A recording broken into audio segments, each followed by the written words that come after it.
In the year 2374, humanity had reached its zenith.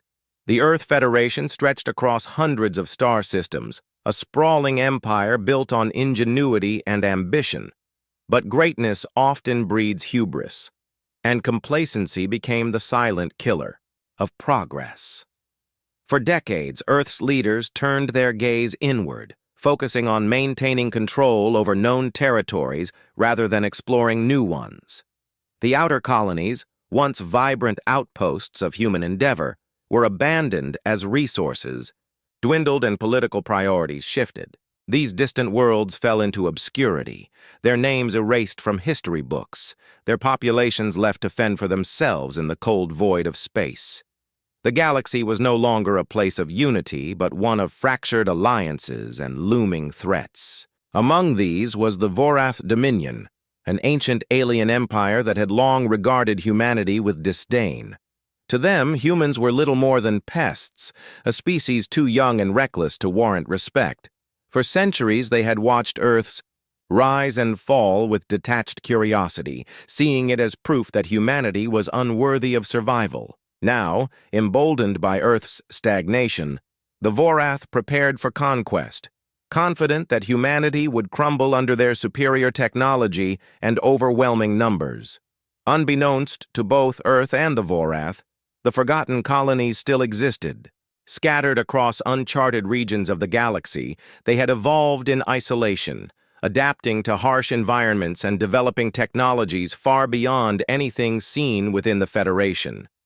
What began as desperation had transformed into resilience. What started as abandonment had given birth to independence.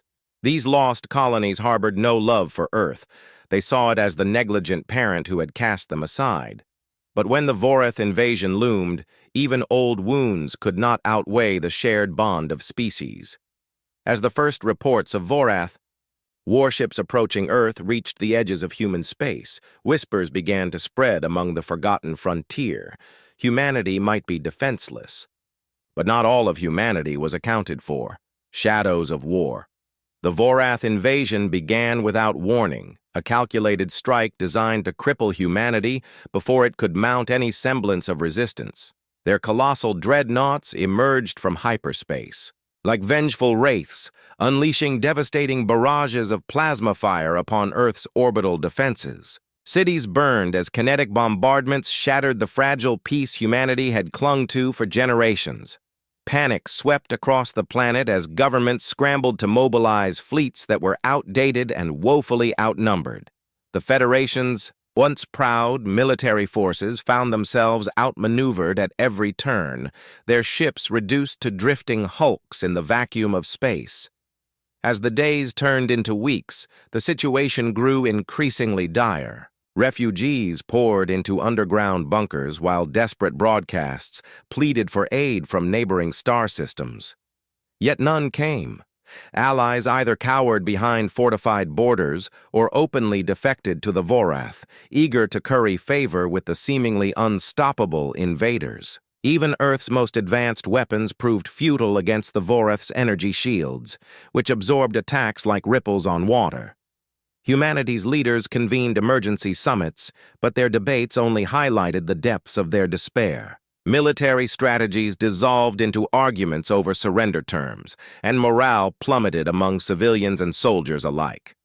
Amidst this chaos, however, faint signals began filtering through the static of interstellar communications. At first dismissed as interference or malfunctioning equipment, these transmissions carried fragmented messages that hinted at something extraordinary. We are here. We remember. We will fight. They originated from deep within uncharted sectors of the galaxy, places long thought empty, or worse, dead. Analysts struggled to trace their source, but one truth became undeniable. Someone, or something, was watching. And if Earth truly believed itself alone in its darkest hour, then these cryptic voices suggested otherwise.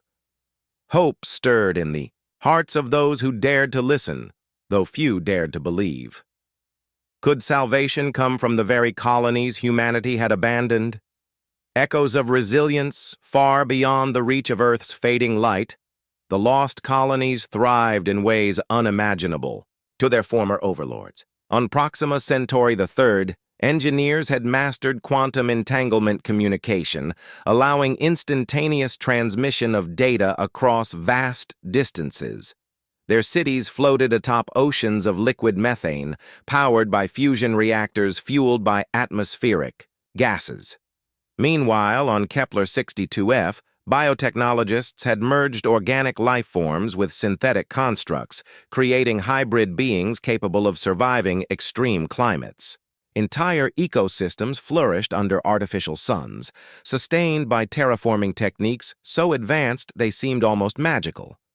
But perhaps the most remarkable transformation occurred on Epsilon Eridani IV, where a society forged from hardship developed weaponry that redefined warfare.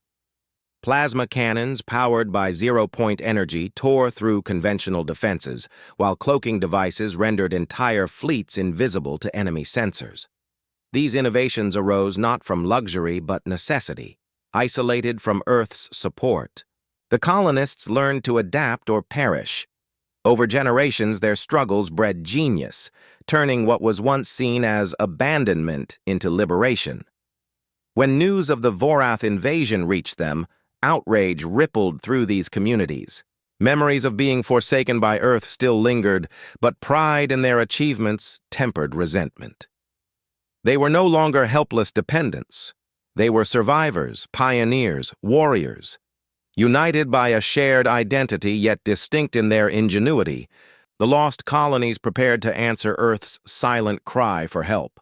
For the first time in centuries, humanity stood united, not by blood or allegiance, but by a common destiny written among the stars. The battle unveiled. The Vorath fleet descended upon Earth with chilling precision, their massive dreadnoughts casting ominous shadows over the planet's surface. Orbital platforms crumbled under relentless plasma barrages, and escape shuttles disintegrated mid-flight as panic gripped humanity. It seemed inevitable that Earth would fall, its last stand reduced to scattered pockets of resistance. Then, without warning, the tide shifted. From the void emerged sleek, angular ships unlike anything humanity had ever seen. Cloaked vessels materialized around the Vorath armada, launching swarms of drones armed with quantum disruptors. The invaders' energy shields flickered and failed, leaving them exposed to devastating salvos from plasma cannons. Hybrid fighters darted through the chaos, their pilots seamlessly integrated with AI systems that anticipated every move. Within minutes, the battlefield transformed from certain defeat into a symphony of destruction orchestrated by the returned colonies. Earth's defenders watched in awe as the newcomers executed maneuvers impossible for traditional fleets. A single carrier deployed thousands of micro-drones, each targeting critical systems aboard Vorath cruisers. Another unleashed beams of zero-point energy, slicing through hulls like paper. Communication channels buzzed with disbelief and gratitude as the tides turned decisively in humanity's favor. For the first time in weeks, hope ignited not just in the hearts of soldiers, but across an entire species fighting to reclaim its future. A new dawn for humanity as the final Vorath cruiser exploded in a brilliant burst of light. Silence settled over the battlefield, a moment suspended between disbelief and triumph.